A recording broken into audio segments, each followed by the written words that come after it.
High Raju, কই রে তুই?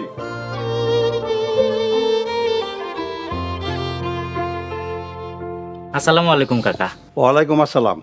কি রে রাজু, আজকাল না তোর টাকা দেওয়ার কথা, টাকা কই? দিতাছি।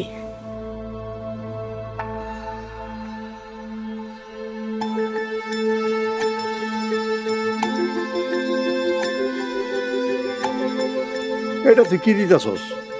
তোর কাছে টাকা পাবো 1 লাখ, আর তুই আমার মাত্র 1000 টাকা দিলি।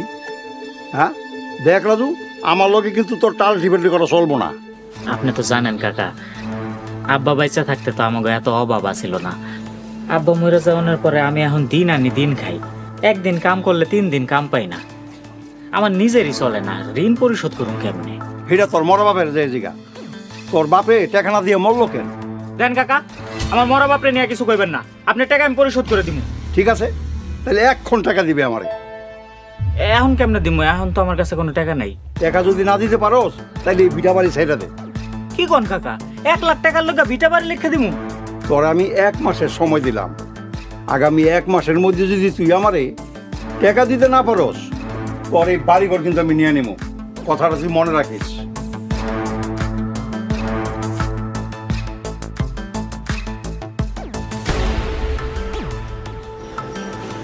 ইয়া আল্লাহ, এই বিপদ থেকে তুমি আমার উদ্ধার করো আল্লাহ, আমার এই বিপদ থেকে উদ্ধার করো।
আমি এটা কি দেখতেছি ম্যাডাম, আপনার এই অবস্থা কি?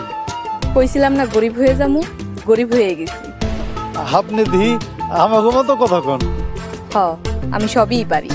কিন্তু এই বেশ কেন ম্যাডাম? রাজু সাহেবের লেগা, উনি তো ধনী পছন্দ করে না, তাই আমি গরিব হয়ে গেলাম। কিন্তু আপনি তো গরিবই সহ্য করতে পারবেন না, আপনি তো ধনী মানুষ, গরিবে অনেক কষ্ট। আমার স্বামী যদি পারে, আমিও পারবো। আপনি তাহলে সিদ্ধান্ত নিয়েই নিছেন? হ, সিদ্ধান্ত নিয়েই নিছি। ঠিক আছে, আপনি যখন সিদ্ধান্ত নিয়েই নিছেন, আমি আর কিছু কমু না। আপনি কিন্তু এখন থেকে আমার তুমিই করে কইবেন, আর হ্যাঁ জানবো আপনি আমার দুঃসম্পর্কে চাচা। আচ্ছা ঠিক আছে, চলেন।